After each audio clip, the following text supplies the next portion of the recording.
Salut à tous, bienvenue dans cette nouvelle vidéo. Encore merci d'être de plus en plus nombreux à vous abonner à cette chaîne YouTube. Je vous fais cette petite vidéo aujourd'hui. On m'a demandé en fait qu'est-ce que je pense du nouveau Phantom. Je parle pas de Kylian Black Phantom, je parle bien du Paco Rabanne Phantom. J'ai fait un post sur YouTube pour vous dire en fait que j'allais publier cette vidéo aujourd'hui. Donc du coup, en fait, j'ai trouvé beaucoup plus intéressant en fait de faire une vidéo de comparaison avec un autre parfum qui est sorti cet été-là. Et pour moi, qui tourne entre le Phantom là et le scandale de Jean-Paul Gaultier, je vous avais déjà fait une vidéo. En fait, c'est des parfums vraiment qui tournent autour du même univers. Donc, je trouvais plus intéressant en fait de faire une vidéo comparative parce que quand vous allez en magasin, c'est les deux parfums en fait les plus en vue en fait. Quand vous allez, c'est le scandale de Jean-Paul Gaultier et le Fantôme. Esthétiquement, c'est des bouteilles qui tapent vraiment à l'œil parce que voilà, c'est là où le marketing entre guillemets est beaucoup plus poussé. Donc, je trouvais intéressant en fait pour quelqu'un qui rentre dans un magasin, on ne peut pas juste sentir un parfum, on va sentir deux, trois parfums. Et quand on est dans le doute, on a besoin peut-être d'un avis tiers. Donc du coup, je trouvais que c'est intéressant de faire une petite vidéo de comparaison entre ces deux fragrances, dire les points communs, pourquoi choisir l'un par rapport à l'autre, et puis voilà. Donc du coup, le premier, en fait, c'est le Paco Rabanne Phantom. On va s'arrêter rapidement sur l'aspect esthétique de ce parfum et tout le marketing qu'il y a autour de cette bouteille. La bouteille, elle est belle. Il y a un énorme effort qui a été fait, entre guillemets, pour trouver le concept. C'est plus un concept, en fait, qu'il y a autour de cette bouteille, entre guillemets. Ils vendent l'aspect connecté et tout. Ben, c'est des idées marketing, quoi, comme il y en a des milliers, en fait. Et voilà, c'est la vague actuelle. Tout le monde est connecté. Et donc, du coup, quand on fait un parfum où on vise les jeunes, c'est un pari gagnant en fait de surfer sur cet aspect un peu connecté. En fait, sur le packaging du Paco Rabanne Phantom, il y a un petit QR code que vous flashez. En fait, ça vous renvoie au site. Vous pouvez prendre un selfie, écouter de la musique, vous pouvez faire plein de choses. Donc, je ne suis pas allé dans les détails de tout ça parce que voilà, le plus important, c'est ce qu'il y a dans la bouteille. Donc, en termes d'aspect marketing, ils ont vraiment mis le paquet en fait sur ce parfum-là. Et je pense que ça va être gagnant parce que n'oublions pas que la majeure partie des gens qui achètent les parfums ne s'intéressent pas aux parfums de niche. La parfumerie de niche, c'est à peine 10% au moins, entre guillemets. Donc 90% de ceux qui achètent les parfums visent plus les parfums commerciaux, entre guillemets, qu'on voit chez Sephora, Nocibé. Donc du coup, je pense que ce parfum-là, ça vise un public beaucoup plus jeune. Et pour Jean-Michel Blanquer, une partie en fait des allocations d'entrée ne vont pas que sur les écrans plats, ça va aussi en fait sur Paco Rabanne. Donc c'est un parfum en fait où il y a 4 grands créateurs de parfums qui ont été collés à ce parfum. On a Anne Flippo, Dominique Ropion, Juliette Carzeglo. J'ai toujours du mal à prononcer en fait ce nom, Juliette Carzeglo en fait. J'espère que j'ai bien prononcé maintenant. Après on a Lok Dong. Donc 4 grands créateurs de parfums. À mon avis personnel, en fait, j'ai deux hypothèses. Je ne sais pas, c'est soit Paco Rabanne ou la maison mère est venue vers ces créateurs-là. Ils les ont soumis un parfum déjà fait ou un cahier de charge mais hyper restrictif pour leur demander entre guillemets de signer. Ou peut-être ils les ont décidé de laisser explorer leur créativité, mais ça m'étonnerait que ces 4 grands parfumeurs en fait se posent pour créer un parfum et sortir ça. Donc pour moi, j'y crois pas vraiment. Donc du coup, ben, ces 4 grands noms, normal, c'est même leurs noms sont juste leurs noms, c'est assez vendeur. Pour avoir vu leur précédente création, c'est vraiment des parfumeurs qui font des trucs mais assez canon. Donc du coup, c'est un parfum en fait où la colonne vertébrale principale en fait c'est la lavande. On retrouve la lavande en note de tête, en note de cœur et en note de fond. En note de tête, on a de la lavande, du geste de citron et du citron d'Amalfi. Je vais remettre en fait un peu de parfum sur mes mains.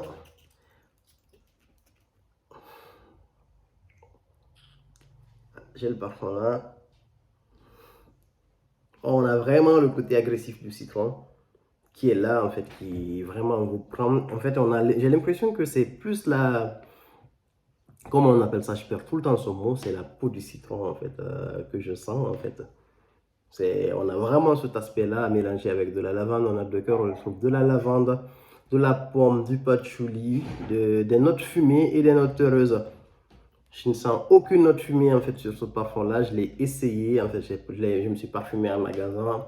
J'ai renversé quelques échantillons en fait sur moi, mais bon, je ne sens pas cet aspect heureux, cet aspect fumé. Après, on a des notes heureuses.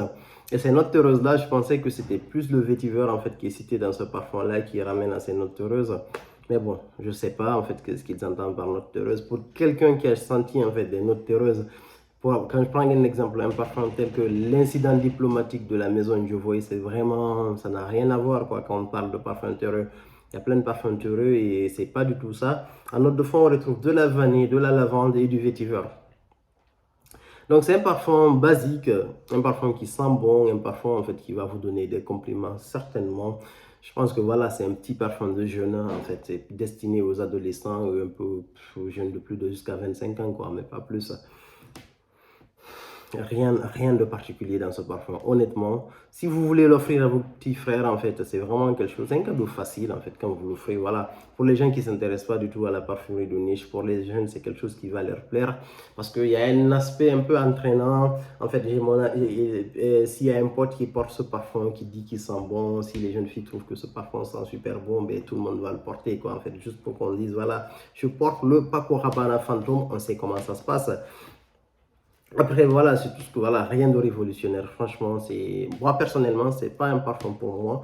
Après, si on est un collectionneur et qu'on trouve que la bouteille est super intéressante, peut-être que ça vaut le coup de mettre un petit billet, en fait, dessus, juste pour avoir la bouteille. Mais moi, personnellement, si on m'offre ce parfum ou si je l'achète, c'est le parfum qui va prendre, en fait, de la poussière chez moi. C'est le parfum qui va durer des années, en fait, dans ma collection sans vraiment bouger, quoi, particulièrement. Donc, du coup, je vais pas mettre un billet sur ce parfum pour l'instant. Après, en fait, c'est un parfum, voilà, je trouve qu'il tourne autour de la vibe sans cœur, c'est-à-dire avoir un petit parfum frais, en fait, au niveau des notes d'ouverture, et après avoir ce petit aspect, en fait, un peu sucré tout autour. Parce que le patchouli, par exemple, je ne le sens pas. En fait, c'est vraiment un petit parfum frais avec des notes légèrement sucrées, en fait, ou gourmand limite. Sur le reste du parfum, ça renvoie à peu près à ça. Et quand je le compare en fait à un parfum que j'avais présenté ici, où je ne vais pas aller vraiment dans les détails, c'est encore en fait le même aspect des noms de créateurs de parfums, Christophe Reynaud, Nathalie Gracia Seto, Quentin Biche en fait. Et là par contre on a un parfum en fait, on retrouve de la sauce clary à note de tête, de la mandarine, du caramel à note de cœur et de la fève de tonka. Et à note de fond on retrouve du vétiver. Limite ce parfum là en fait, j'avais fait une vidéo où je trouvais que voilà, ce parfum il sent bon en fait, mais personnellement c'est pas pour moi non plus en fait le scandale de Jean-Paul Gaultier. C'est quelque chose de banal en fait, je trouve en fait, parce que voilà, moi je suis devenu beaucoup plus exigeant à force de sentir plein de parfums entre guillemets à gauche et à droite. C'est à peu près la même chose que le fantôme, des parfums grand public qui sentent bon, qui vont plaire à tout le monde, mais vraiment c'est pas pour moi. Pour quelqu'un qui cherche quelque chose de beaucoup plus raffiné, c'est pas le type de parfum en fait qui va plaire à la personne. Je vais mettre un petit spray de ce parfum là. Limite, je trouve en fait le scandale de Jean-Paul Gaultier mieux que le Paco Rabanne Fantôme. Parce que là, en fait, on a au moins cet aspect sucré, cet aspect un peu gourmand, assez renforcé. On a la fève de tonka qui est là, on a le caramel qui est là. En fait, cette phase, elle est vraiment très intéressante au niveau des notes de cœur. Après, il y a le vétiver aussi qui est là en note de fond. Mais limite, en fait, j'ai une préférence pour le scandale de Jean-Paul Gaultier par rapport au Paco Rabanne, en fait, Fantôme, clairement. Mais les deux parfums, c'est des parfums que je ne fais pas posséder dans ma collection. C'est des parfums faciles à porter. Vous l'offrez à quelqu'un qui n'a rien à voir avec la parfumerie de niche, qui ne s'intéresse pas à ça. C'est des parfums qui vont vraiment lui plaire. Et je trouve que le scandale, c'est beaucoup plus mature, en fait, entre guillemets, pour les gens pour les gens un peu plus âgés de la trentaine qui ne s'intéressent pas forcément à la parfumerie de niche. Je trouve que c'est vraiment quelque chose qui va beaucoup plus les plaire. Mais le fantôme, c'est clairement un parfum de jeune qui va plaire à plein de petits jeunes en fait. Et c'est un parfum qui va marcher. Pour revenir au fantôme, c'est un parfum en fait qui est... Déjà, ils le vendent avec, comment on appelle ça, avec il y a les recharges en fait qui sont déjà disponibles. Donc ça veut dire que c'est un parfum qui va durer sur le marché.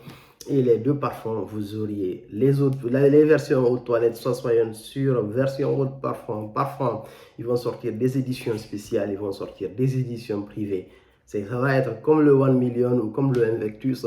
Donc du coup, gros parfum en fait destiné à la vente en masse, mais rien de recherché particulièrement dedans quoi. C'est un parfum qui va vraiment plaire à la masse. On a l'habitude de ce type de création, rien de surprenant.